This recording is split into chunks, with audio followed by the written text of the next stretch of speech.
Donc on a vu au cours d'un certain nombre de vidéos d'épisodes tous les détails, tous les dessous de l'affaire de la Louisiane et de sa vente par la France. Et maintenant, il faut conclure. Alors que peut-on dire?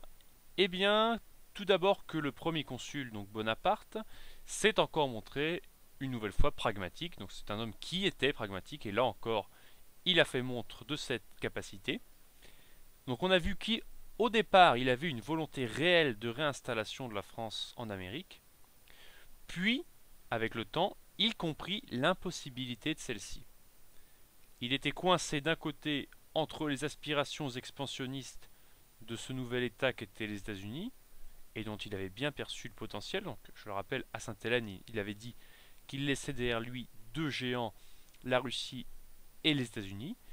Et comprenant ce potentiel, ce futur État qui allait devenir très puissant, il ne voulait pas se l'aliéner, donc s'aliéner cet État, en gardant un territoire qu'il était impossible de, de garder tout simplement.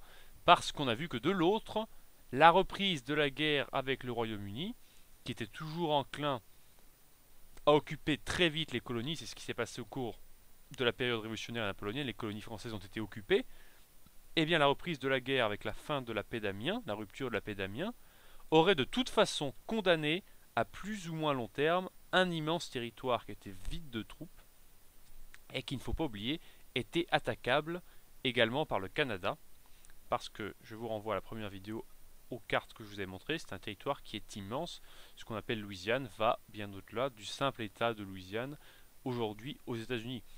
Donc c'est un territoire qui est tellement vaste qu'il faudrait je ne sais combien de milliers d'hommes pour le défendre, ce qui est tout à fait impossible pour la France du début du 19e siècle.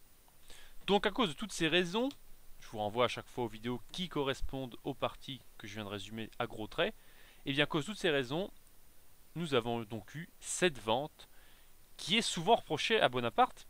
On dit toujours oui, il a abandonné la Louisiane, gna gna gna. En fait, j'espère vous avoir montré que c'était beaucoup plus compliqué que ça et qu'il a fait preuve là de réelle politique, donc de pragmatisme.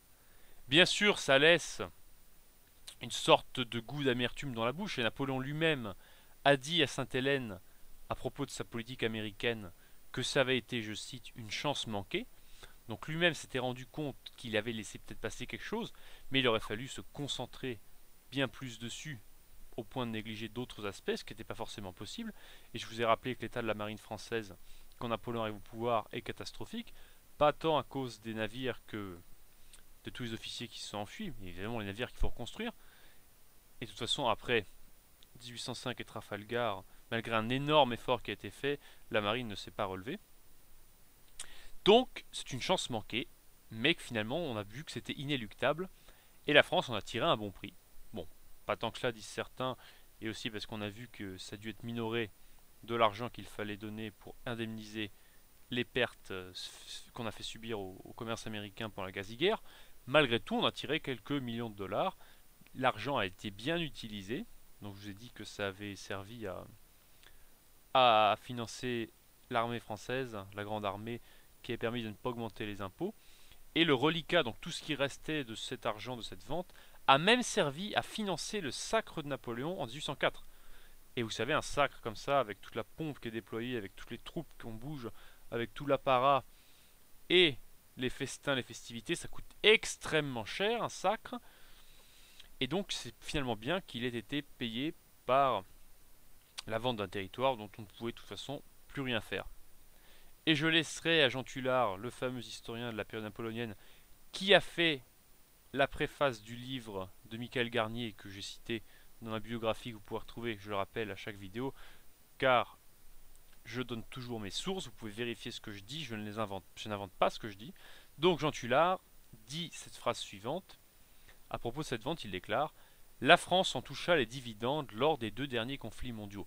Donc pour lui, finalement, cette vente de la Louisiane a permis de ne pas avoir une sorte de péché originel, si j'ose dire, avec les États-Unis. Et les ultimes conséquences se retrouvent encore dans ces deux derniers conflits mondiaux. Vous le savez, ce n'est pas la France qui vient au secours des États-Unis comme pendant la guerre d'indépendance américaine, mais c'est plutôt l'inverse. Ce sont les Américains qui franchissent la mer et qui viennent aider la France. Donc, de manière plus ou moins spontanée, plus ou moins objective, on le sait, mais ce n'est pas la question. Donc nous avons vu longuement ce qu'était cette affaire de la Louisiane. Je n'ai pas pu tout dire, mais je pense que j'en ai tout de même dit suffisamment pour comprendre ce point précisément, et au-delà, la politique étrangère, une partie de la politique étrangère, une partie de la politique maritime, navale et diplomatique de Napoléon, qui se révèle à travers cet épisode particulier de la Louisiane, qui montre un peu aussi les relations avec les États-Unis et les relations avec l'Angleterre. J'espère que cela vous aura intéressé, parce que ce sont des sujets, je le dis assez souvent, qui sont très peu étudiés. Donc moi j'aime parler de choses dont personne ne parle, ça permet de diversifier un peu les approches et de voir que certains sujets qui ne sont pas forcément connus sont tout de même très éclairants et intéressants. Et la prochaine fois, on repartira sur un nouveau dossier, je ne sais pas encore sur quoi. Ça sera différent, une autre période, parce qu'il faut un petit peu changer un peu, sans doute la suite du 19e ou la Seconde Guerre mondiale, je ne sais pas encore. Je vous remercie d'avoir suivi ces vidéos, vous êtes de plus en plus nombreux et ça me fait très plaisir. Et si vous pouvez continuer à partager ceci, à commenter, ce serait une très bonne chose, car je ne vis pas, ce site ne vit pas, cette chaîne ne vit pas sans son public. Et je terminerai, le dernier mot, c'est promis, je vous laisse, en vous remerciant chaleureusement.